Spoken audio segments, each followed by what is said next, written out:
Hello and welcome to round 4 of Pro Tour Magic Origins. I'm Tim Willoughby, here with Randy Buehler, Hall of Famer, and it's Christmas morning, Randy. Here's the point where we get to find out about all of the new exciting decks in Standard. What did they bring? I want to open some presents. Seriously, we've heard lots of rumblings around the room, but this is our first chance to properly find out what players are brought to the table, and I think we should head right down to the tables right now and find out for round 4.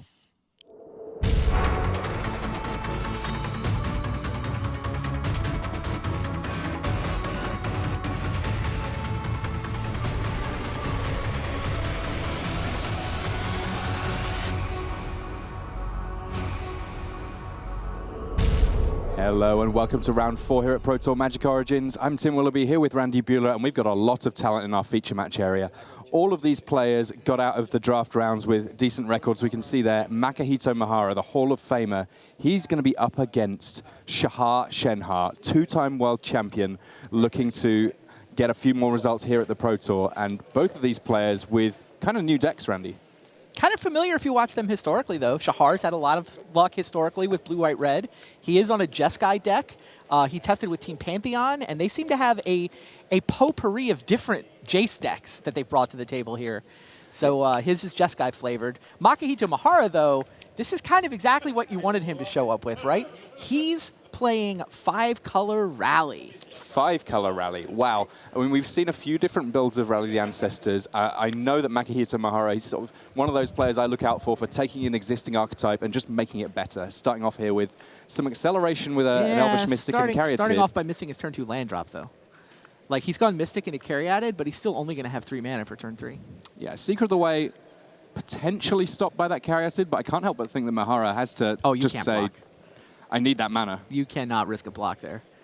Yeah, and Shahar had the Wild Slash. If Mihara risks a block, he just gets completely destroyed by the Prowess trigger. Yeah, we can see there's Jace Vryn's Prodigy in Shenhar's hand immediately coming down here for the world champion. All right, first of the new Origins Planeswalkers being sighted. I guess he's not a Planeswalker yet.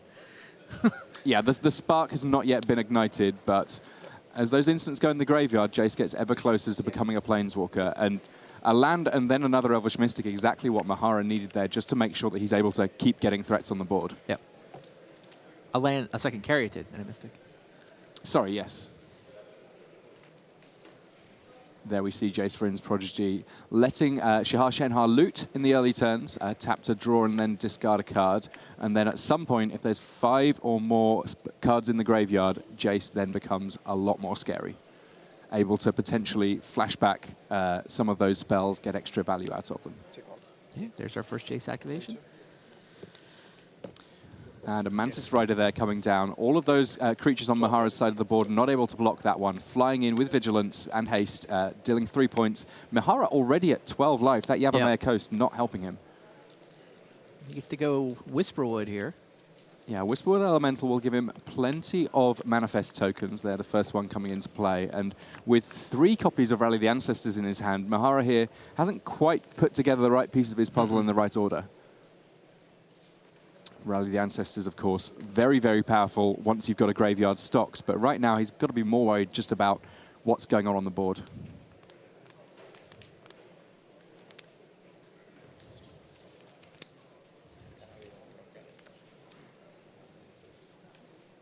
Now, if that Whisperwood Elemental hangs around, it will gradually fill up the board for Mihara, but he's got to be worried just about the amount of power that could be coming through in the air here. Yeah, I don't think Whisperwood can outrace Mantis Rider here. You know Shahar's going to have some burn in his deck. Turns out he doesn't have much in his hand. Yeah, he just drew a Jeskai Charm there with his Jace. Be interesting to see whether or not that's what he holds on to or if he ditches something else. Yeah, I would think you want the Charm. Fetch lands, of course, interacting quite nicely with Jace, just putting extra cards in that graveyard. If he wants to be able to flip the Jace early, he's got the tools to make that happen. I think the question for Shahar is how he wants to play this. You know, does he care about the Whisperwood? Does he want to try to get an Ash Cloud Phoenix onto the table? Does he just want to burn with Jeskai Charm? I mean, with Jeskai Charm and the potential to flip Jace, he's got nearly a lethal amount of burn going on here. All right, he is going to play the Phoenix here.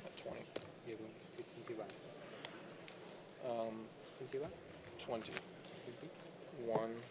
So Yeah, just double-checking life totals here. With pain lands on both sides, plus little bits of life gain going on. Important to just make sure everything's accurate, though. Shahar Shenhar's life total has only really been hurt by his own land base at this point. One interesting thing that's going on here, by the way, is that I don't think Shahar knows Mihara's deck yet. Yeah, it's... Right? It just does not look like a rally deck. This is just Accelerate into Whisperwood. This could be a Devotion deck.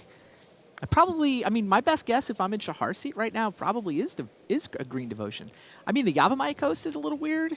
It is. But I mean, it's also Makihito Mihara, so I mean, his range is incredibly wide, right? I mean, Mihara has had success at the Pro Tour before with green Devotion decks. So, I mean, before we even saw the deck lists, that was my assumption of where Mihara might be. You put him on Devotion? Yeah.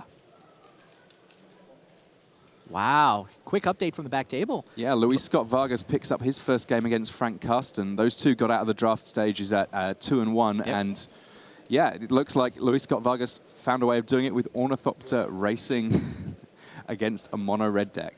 Wow, so Karsten's on mono-red and Luis out-raced him with Ornithopters? It's got to sting when you're Frank Karsten. You're being beaten up by artifacts. Yeah, the Channel Fireball deck, it's pretty much an affinity deck. It's blue-red Insult Artifact. And yeah, Frank Karsten is the guy that's done things with Insult Artifact in Modern. Right. Wow, Mihara going to send him into the red zone here. I mean, there's not too much blocking that they're going to be doing. He just needs to do anything that he can to at least give Shahar Shenhar pause here. Sure. Yeah, Shahar's like, do I risk Mantis Rider in front of a Manifest token? I don't know what it is. Do I just put Seeker out there? I'm not going to gain life, but I sort of gain life by not taking the damage. So he's willing to trade his Seeker for the Manifest token rather than risk losing the flying creature. I mean, with 5 mana of any color available, pretty much, for Mihara, a huge range of things it could have been. It was totally a bluff, though, right? That was a Windswept Heath. Mantis Rider could have just picked it off. I still like Shahar's play, though. I think he's right. It's just you can't. There's no reason. You don't need to try to pick that off. You don't. Yeah, and Mihara is just done. So that the first game there taken by Shahar Shenhar. We'll be back very soon, but first, these messages. Qualify for the next Pro Tour on Magic Online. Go 5-0 or 4-1 in one of 10 preliminaries to advance to the finals. See the full schedule at mtgo.com. Put your game to the test at a Grand Prix. These open tournaments feature the best players in your region as well as top Magic pros from around the world. Upcoming Grand Prix events include Hong Kong, San Diego, London, Detroit, Santiago, and Prague. Visit magic.wizards.com/Grand Prix for a complete schedule. And we're back for a little bit of a look in here on one of our other matches. Over on our King of the Hill table, Scott Lipp hoping to be the first person to defend that King of the Hill chair, but he's up against Seth Manfield, who's just had an incredible year or two on the Pro Tour and is looking to keep that going. Seth Manfield's looking to be Player of the Year. If he gets this King of the Hill table, he may never let it go and run it all the way up to Player of the Year. We've certainly seen him do it before. And Manfield here with Red-Green Devotion. He's up against the self-same blue-red artifact deck that Luis Scott Vargas has had some luck with. I mean, not necessarily 100% the same list. Yeah, I don't think Scott Lipp tested with those guys, I don't think. But yeah, this is Shrapnel Blast, Hangerback Walker, Insole Artifact, Thopter Spy Network, Thopter Engineer, Chief of the Foundry, Ghostfire Blade, Ornithopter, Springleaf Drum. Welcome to Standard. Yeah, this is a brand new archetype, and I think we're basically having the breakout weekend for Hangerback Walker finally. Absolutely. I mean, it's certainly seen some success in some control builds thus far, but this is the sweet spot in Standard for artifacts in some respects because Darksteel Citadel, Ornithopter, Insole Artifacts, and Shrapnel Blast, all key cards from M15 that... 2 months. Yeah. 2 months you get to enjoy the wild, wild west of this super-size Standard, 2 different core sets legal. Yeah, go to 5. However, Dragon Lord Atarka kills a lot of those things. Yeah, big swings in the air. Scott Lipp now on just 5 life, facing down lethal. Yeah. Wow. Whisperwood Elemental didn't quite work out for Mihara, but with the sort of board that Seth Manfield's assembling here, you got to think things are looking fairly good for him. I mean, the impression I get of this red-blue artifact deck is it's go big or go home, and I'm not sure that Scott Lipp's necessarily done quite enough in the early game here. Yeah, once the Devotion starts spitting out Dragon Lord Atarka, kind of left the portion of the game where your Insula Artifact deck can win. Shrapnel blast you. Oh, Shrapnel Blast you. Okay. You're going to go to 5. I'm going to get 3 Thopters. not bad. Is he empty-handed, though? It would appear that he is Hellbent. Yes, 5 apiece. 3 flying Thopter tokens, right? Go ahead. Oh, is he going to council? I'll just gain 2. Yeah. Go to 7. Oh, Tomb of the Spirit Dragon. So Lip gains 2 life. He's at 7. Time for 3. Yep. Tomb of the Spirit Dragon. Of all of the Spirit Dragon lands, Wild that's the one we've Slash. seen the least of. Wild Slash off the top. Yep. Scott Lip got it done. Shrapnel Blast, sack my Hagerback Walker, attack with the 3 Thopters, that's 8. Wild Slash off the top, that's 10. This deck has some reach, Randy Bueller. I did not expect Seth Manfield to die from 10 at that point in that game. Wow. So we've got a little bit of kind of mutual shuffling going on here. All of these matches in Standard going very, very fast indeed, it must be said. Everybody's shuffling up. And on our front tables, that is true of, it looks like Shahar Shenhar might be taking a mulligan here. Tough times for him, though. You got to think that with the new mulligan rule, perhaps those mulligans don't sting quite so much. Yeah, the one table we haven't gotten to yet is also a pretty sweet matchup. Raph Levy and Andre Strasky both won their draft pods there. That's a 3-0-3-0 battle between the 2 Europeans. Yeah, I mean, Raph Levy just terrifyingly consistent at the Pro Tour. I mean, he's got more reps, I suppose you'd say, than just about anybody on the Pro Tour, and still just at absolutely the top level. As much fire now, if not more so, than ever previously. But Andre Strasky, he's having a fantastic season. Absolutely, 2 Pro Tour top 8s. He and Li Shitian are the only players that have top 8'd twice this season. And unsurprisingly, both of them absolutely pushing for Player of the Year. Yeah, and that door is open with Eric Froelich starting off 0-3. Definitely had some mana problems with his draft deck. Raph Levy has played 1,127 Pro Tour matches. That is a crazy amount of Magic. Yeah, it's insane. I mean, I'm sure it's the record. He's played more than anyone, just anyone. yeah, with every passing round, he sets a new record. Exactly. Just 87 Pro Tours. There have been, what, 90-some? I think he's missed like half a dozen. We're at nearly 100 Yeah, now. we're closing in on 100. He may have missed 10 in the history of time. But here we see the game has kicked off. There was that scry based off the mulligan for Shahar Shenhar. He starts things off with a Mystic Monastery.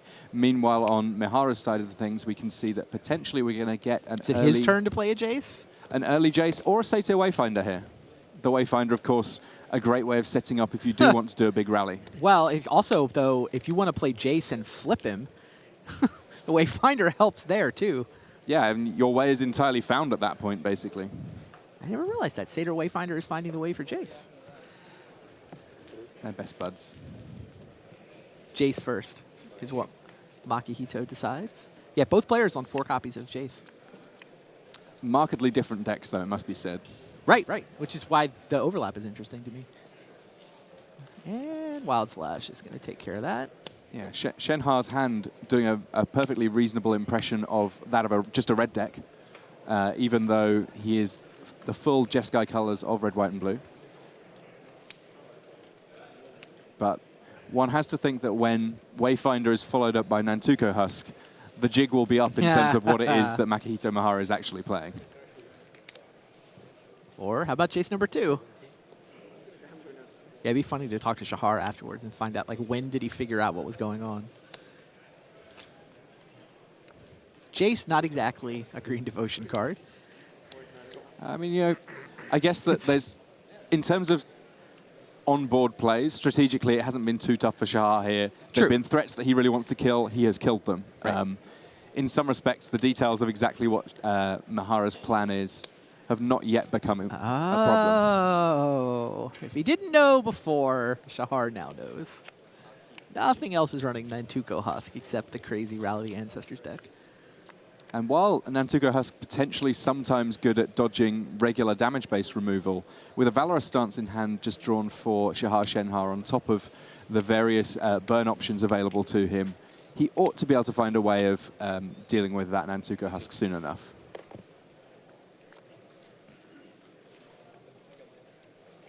Nantuko Husk, of course, integral to the big combo of Rally the Ancestors. You can potentially put a huge amount of creatures into play very, very quickly and then sacrifice them to the Husk and swing for an awful lot. But Whisperwood Elemental very briefly dallying with being in play, but for that Valorous stance from Shahar Shenhar. Yeah, Shahar able to dispatch it before Mihara gets to his end of turn, so no trigger and no manifest. And before the scry here, Shahar using a fetch land just to shuffle up, thin his deck a little bit. Also, you don't want to scry something to the bottom and then shuffle it back to the That top makes sense. accidentally. So 17.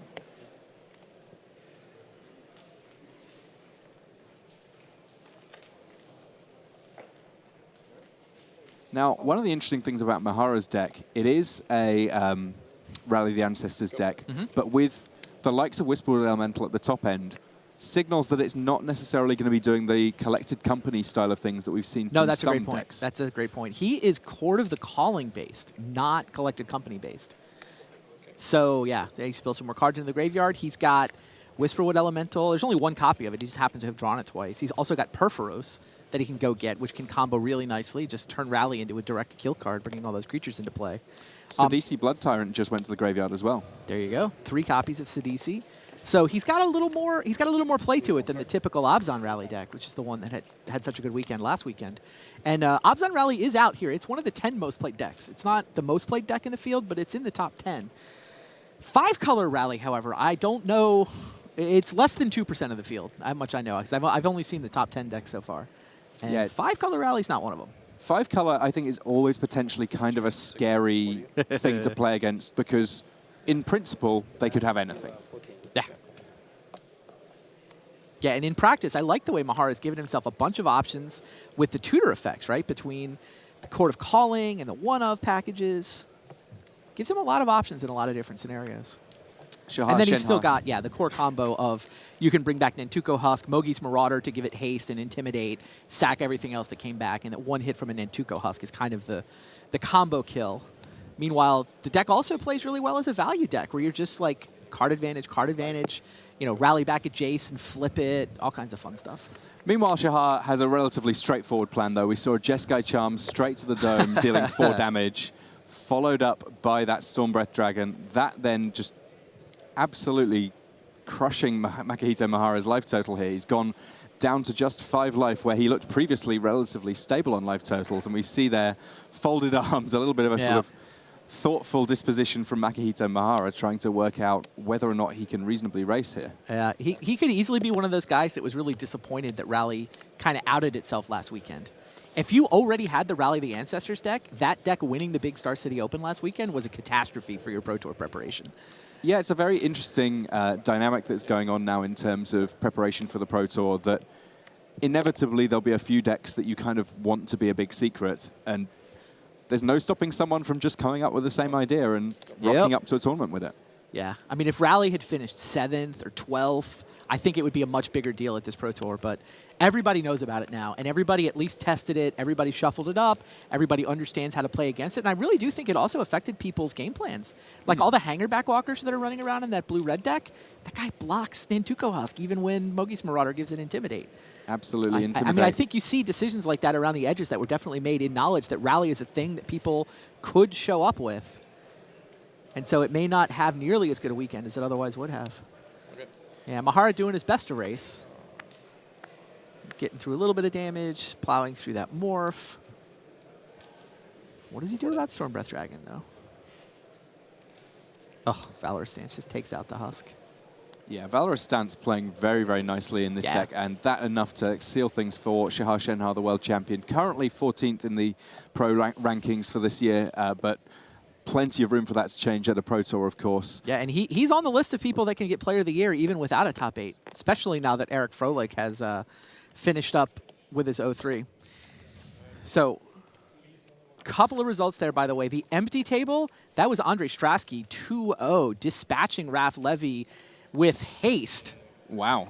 And we just finished the Karsten versus Luis Scott Vargas match as well, and Luis Scott Vargas wins that 2-0. This is a very, very quick standard format And indeed. I thought Limited was fast, but Constructed seemed to be flying by as well. And we can see original Antiquities Ornithopter there in play, Nice. alongside some much more recent Thopters produced by that Whirler Rogue. It'll be interesting to find out what the Phyrexian Revoker is naming here against Seth Manfield's predominantly green Devotion deck.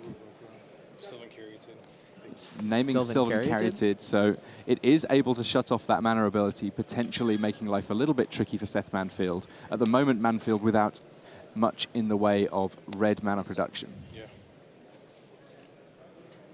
Ornithopter there. Ornithopter's been through a bit of a roller coaster ride in terms of its popularity in Constructed over the years. Back when it first came out in Antiquities, not necessarily something that excited too many people. Maybe got fed to an Atog or two then. To be honest, when it was being fed to Atogs in Affinity decks is when it really got going. But it turns out a 0-mana 0/2 flyer is actually pretty solid for Constructed. It's a synergy card, right? You got to have the right home where you're really taking advantage of the fact that it is an artifact. But hey, that's what this deck does. Yeah, I mean, in this case with Whirler Rogue at the moment, it's just making things unblockable. But at any moment, it could be combined with, for example, an Ensoul Artifact, and then you've got a big problem on your hands. Something 3. Yep. And Shrapnel Blast in hand for Lip there. That potentially able to spell an early game over for Seth Manfield, who's well used to burn spells himself, having had success with them in Modern. True. Seth Manfield's Green-Red Devotion deck, by the way, the most played archetype today. Green-Red Devotion. It's only like 14-15% of the field, but that is the most played deck. Green-Red Devotion. I don't think that surprises a lot of people. I mean, maybe some people thought it was going to still be Abzan. It's not Siege Rhinos. It's actually Nykthos, which is, I think, the biggest holdover deck. It's this Green Devotion deck. And he's a member of Team Lux. The Mighty Lux, that's what The they are. Mighty Lux in formation. But, I mean, the biggest formation at the moment is the Flyers from Scott Lipp here. Yeah, they felt pretty good, I know, about this Devotion deck going into this their expected field, which, you know, is a lot of different decks, and I think they thought a lot of the pro teams would wind up on various Jace decks. I don't know if they had a blue-red and Soul Artifact deck in their gauntlet, though. Yeah, I mean, this is absolutely a deck that could not have existed a couple of months ago, and now all of a sudden is very much a force, at least in the feature match area this round. Yeah, Origins is definitely having a large impact on Standard. I mean, I know a lot of people thought, oh, Standard's big, and it's quote-unquote just a core set, but definitely having a big impact. Hydra for 8. Nykthos here powering out Genesis Hydra for 8. So Let's see what he gets. an 8/8 creature is what he's getting to start with, but also 1, 2, revealing 8 cards. Rattleclaws. Is that Xenagos that went by? Yes. And of course, the card that's coming off Genesis Hydra is just a non-land permanent that's going to get put onto the battlefield. It's not being cast. If it were that Scott Lipp had counter magic, that wouldn't really do a whole lot. Could counter the 8/8.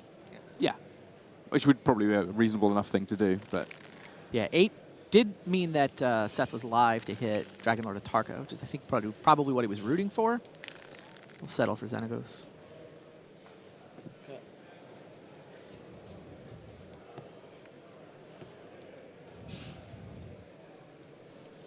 I might do something with this. Sure. I think doing something with that, Scott, would be a great plan. As much as he's on 19 life right now, when you've got an 8/8 plus friends on the other side of the board, it's not going to take too long for his life total to fall down. 4 Disdainful Strokes in his sideboard. I haven't noticed his hand go by yet. But that seems like the thing he'd probably be thinking about here. Yep, there's the Disdainful Stroke. Now he's down to Shrapnel Blast, Shivan Reef. I will make a Satyr. 2/2 Satyr token coming in there.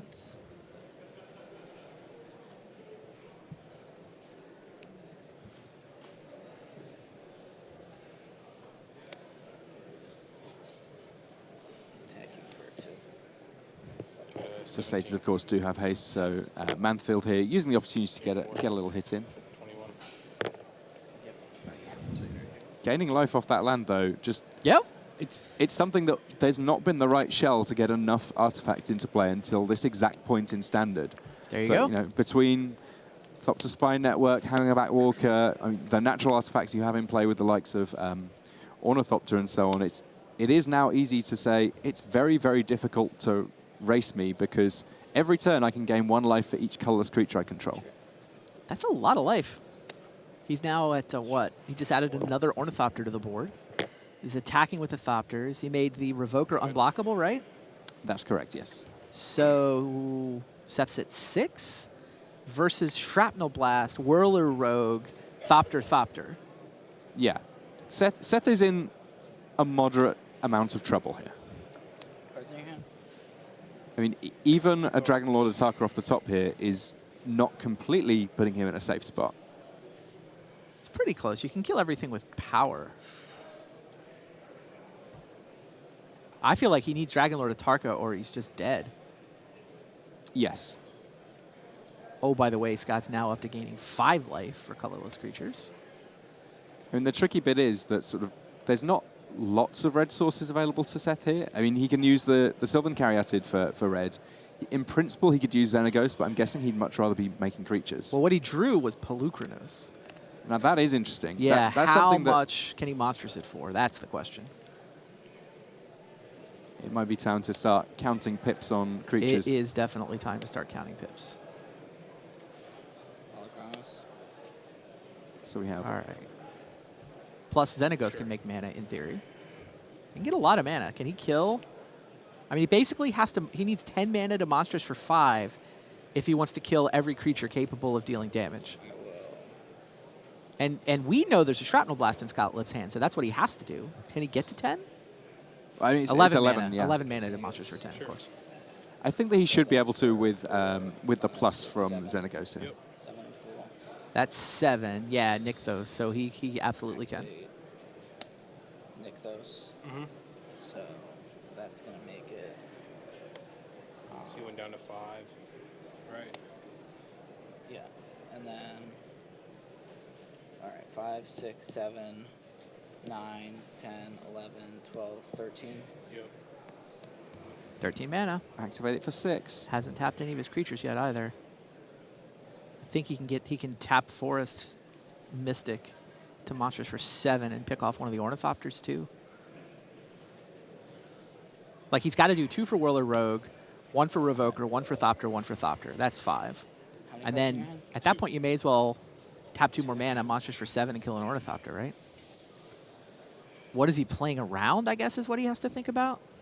I mean, Shrapnel Blast is kind of a nightmare for him here.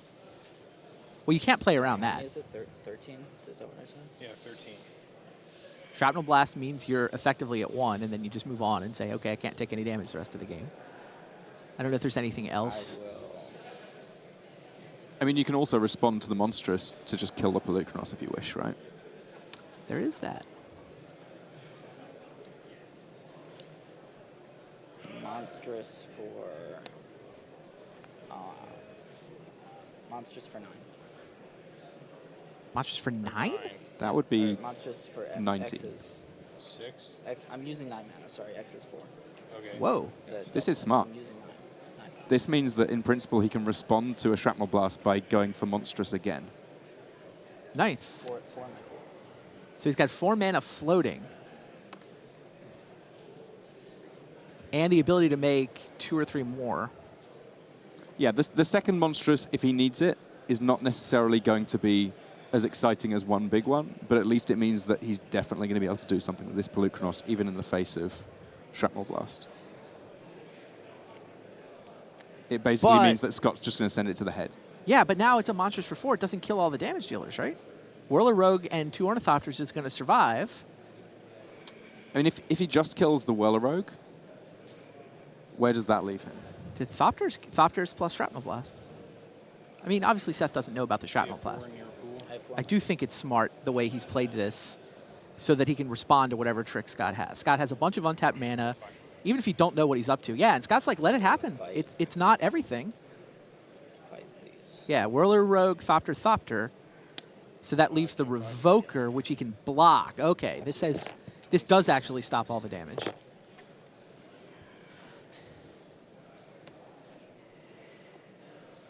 I will move to combat. Yep. Attack for Wow, Seth Manfield played this great. 21. I wasn't sure there was a way out of this. Good. I mean, an awful lot of live draws here for Scott Lipp. Oh, yeah, for sure. Shrapnel Blast. He just needs to get through 1 point. Oh, Well. the scissors. Insole Artifact, followed up by Shrapnel Blast. Scott Lipp top decked the win in game 1 in the form of the Wild Slash. He top decks the win in game 2 in the form of an Insole Artifact. We are going to see a lot of that card. I'm going to steal Brian David Marshall's line. You thought nobody knew whether rock or paper was the deck to play this weekend. Turns out it's scissors. Big, big plays. And of course, this is the time where we really get to see the exciting moves from Magic 2015 in terms of performance from artifacts, even though the key things that made the deck are from Magic Origins. But Scott Lipp, I mean, he's had a sort of a fairly interesting Pro Tour career. He got here on match points based off the Modern Masters weekend. So 13-2 in he's Vegas? one of the people that got to make the most of just how big the Modern Masters weekend was back at the Pro Tour, and currently undefeated. He's the first person to have defended the King of the Hill table. There you go. 4-0 holds on to the King of the Hill table. That's where you want to be. All those people that went 13-2 at Las Vegas, they're all here. Yeah, I mean, we have, it's now a standard thing that we see at the Pro Tour where at the start of the event, everyone that it's their first Pro Tour has to stand up. I mean, this is not Scott Lipp's first Pro Tour, but it is one where sort of there's a lot more people in the room, and a lot of them have come from this Modern Masters weekend where all of a sudden just a whole raft of players plus the Silvers that want to use their invite and so on. It's a big field here. Yeah. But it looks like Scott Lipp is just squaring up for an interview with Marshall. So we're going to get to find out a little bit more about the details of this artifact deck, where it's come from. And there's some nifty little choices in there. I personally very excited about the notion of I've got this beatdown deck with loads of reach and then a land that just casually gains me lots of life. A big bonus, but we're going to head down to the feature match area now and find out what Marshall and Scott Lipp have to say about this exciting Insole Artifact deck. All right, welcome here down in the feature match area. I've got Scott Lipp. Scott, that was a pretty exciting end to a match there. Yeah, it was pretty intense. Game 1, I had to rip a burn spell when I got there, and then game 2, I thought I was gonna. It was really good. Yeah. Yeah, you had some good ones. You know, when we first came into your match, it was in the middle of, or at the end of game 1 there, where you needed to rip something, but you actually have quite a bit of burn spells that you can rip in that scenario, right? Yeah, there was a ton of outs I had. I mean, double Tarka, you got to get a little bit lucky. So, yeah. All right, now your first Pro Tour, 1997 in New York. Probably older than some people who play on the Pro Tour before. They're not even playing out here yet. So. Wow. So what's it like having played way back then and having played now? I mean, I wish I was as good as all the guys I played against, like Finkel and Kibler and all them and the JSS. But I mean, Magic's a great game. You never can leave it. So. Yeah, I know. You can never leave it. One other thing, you qualified via Vegas. Tell me about that. Yeah. So went to Vegas with a whole bunch of buddies of mine. Went X2, finished 16th, which was good for me anyways. So that locked me up for silver when I came here. So those huge events are kind of unique in that way that you could finish X2 and get top 16. Now, I did want to hear a quick word about your deck. It looks pretty spicy. Whirler Rogue?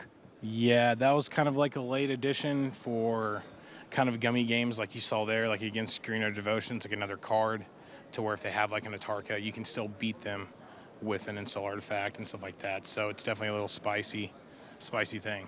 You know, the other card that I noticed was the Tomb of the Spirit Dragon doing a lot of work for you there. You were gaining like 4 or 5 life a turn. How good is that? That card is insane. Yeah, it's a really, really, really good one. Yeah. All right, Tomb of the Spirit Dragon. One I didn't expect to see here. Scott, thanks for taking the time. Let's send it back to the news desk and Rich Hagan.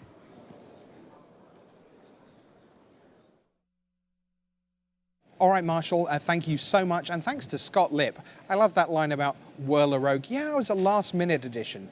Really? As opposed to, I sat down and the first thing I thought was, when I win the Pro Tour, I'm winning it with Whirler Rogue. Wow, outstanding stuff. Well done to him. The first round went like lightning. There's still the best part of 15 minutes left in the round, but there are hundreds of empty tables out there. So, without further ado, it's time for our first deck tech. Now, if you think the format might be fast, not everyone thinks that. We're going to show you a deck that's kind of at the other end of the spectrum, it's fair to say. let's hand you across to the video wall, Brian David Marshall and the fabulous Adrian Sullivan.